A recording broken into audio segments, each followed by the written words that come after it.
बेडगच्या सर्वांगीण विकासासाठी उमेदवार विष्णुपंत पाटील कटिबद्ध। बेडग गटात भाजपला मोठा प्रतिसाद। विकास कामांमुळे भाजप घराघरात, पंचायत समिती गटात आघाडीवर। बेडग जिल्हा परिषद गटात भारतीय जनता पार्टीचा जोर दिवसेंदिवस वाढत आहे। जिल्हा परिषद उमेदवार अस्मिता होनवरे व पंचायत समितीचे उमेदवार विष्णुपंत आनंदा पाटील यांना जनतेने उत्स्फूर्त प्रतिसाद दिला आहे। गावच्या विकासाची वाटचाल आणि प्रलंबित प्रश्नांची सोडवणूक भारतीय जनता पार्टीच्या माध्यमातूनच शक्य असल्याचा ठाम विश्वास सुज्ञ मतदारांनी व्यक्त केला। बेडग गावठाणमध्ये जिल्हा परिषद व पंचायत समिती गटात भारतीय जनता पार्टीचा प्रचार दौरा पार पडला।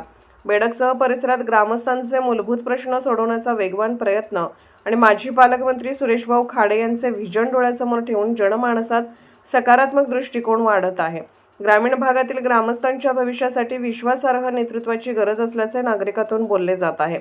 निवडणुकीची रणधुमाळी शिगेला पोहोचली असतानाच बेडग पंचायत समितीचे उमेदवार विष्णुपंत आनंदा पाटील यांच्या प्रचाराचा वाढता प्रभाव आणि लोकनियुक्त सरपंच उमेशभाऊ पाटील यांच्या नेतृत्वाला मिळणारा उद्दंड प्रतिसाद पाहता बेडग जिल्हा परिषद गटात भारतीय जनता पार्टीची पकड अधिक घट्ट होत असल्याचे राजकीय वर्तुळात चर्चिले जात आहे।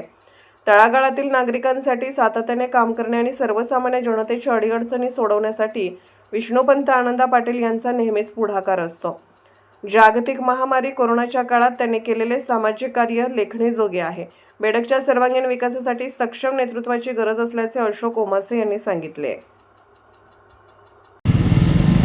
जिल्हा परिषद व पंचायत समिती निवडणूक 2026च्या निमित्तानं बेडग जिल्हा परिषद मतदारसंघात भारतीय जनता पार्टीच्या वतीने अस्मिताताई होनवरे जिल्हा परिषदेसाठी व पंचायत समितीसाठी विष्णुपंत पाटील आणि नरवाडगणातून रुपालीताई कांबळे यांना BJPने अधिकृत उमेदवार तिकीट दिलेलं आहे।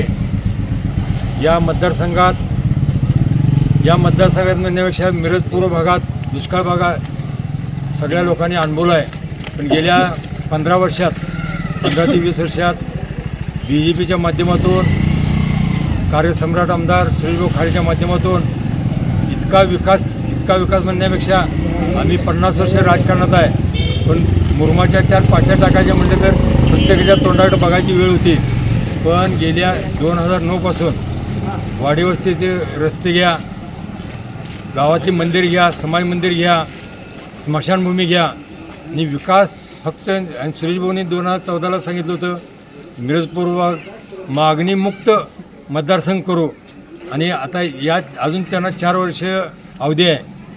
केंद्रात सत्ता BJPची आहे, राज्यात आहे आणि इथंसुद्धा BJPची सत्ता येण्यासाठी या जिल्हा परिषद पंचायत समितीच्या उमेदवारांना कमळाच्या चित्रासमोर बटन दाबून भरघोस मताने निवडून द्या। आणि लोकांना तर सांगायला लागत नाही। पूर्वी लोकांना हातावर सांगायला लागत होता, मीडिया झाले, कुठले आमदार कुठले खासदार काय कामं करतात का, आणि सगळ्यांना माहीत आहे। फक्त इथं फॉर्मॅलिटी झाली आहे इलेक्शनची आणि किती जरी सांगितलं लोकांनी ठरवलं आपण मतदान कोणाला करायचं। आणि या लाडक्या बहिणीचे पैसे जमा झाले, पुढे होणार आहेत, तरी देखील या मतदारसंघातले 4 जे सरपंच आहेत त्यांनी आतोनात कामं केल्यात, पुढेही कामं होणार आहेत आणि लोकांना सांगायला लागत नाहीत। इथले लोक सुज्ञ आहेत आणि 7 तारखेला इलेक्शन आहे। 7:30 ते 5:30 दरम्यान प्रत्येकानं आवर्जून मतदान त्याशी करून मतदानाचं कार्य आपलं पार पाडा आणि तुम्हाला सगळ्यांना समजून येईल। 9 तारखेला ज्यावेळेला मतपेट्या उघडतील त्यावेळेला आमचे 3 उमेदवार भरघोस मताने निवडून आले असतील। वेळेस मी 100% ग्वाही देतो आणि सगळ्यांनी